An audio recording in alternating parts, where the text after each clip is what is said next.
আসসালামু আলাইকুম রহমতুল্লাহি ওয়া বারাকাতুহু। শান্তির বার্তা নিয়ে আবারও চলে আসলাম আপনাদেরকে দেখাতে। ইতালিতে যারা ক্ষতিগ্রস্ত করে ফসলি জমি করে তারা এখান থেকে জিনিসপত্র কিনে নেয়।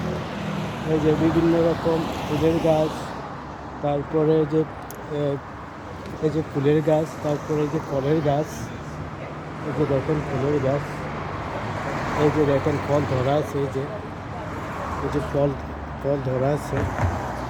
তারপর এই যে দেখুন,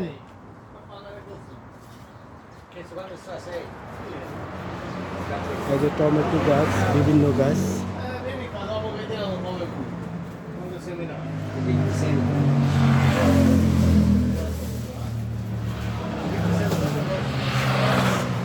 তারা এখান থেকে কেনাকাটা করে কৃষি জমির জন্য।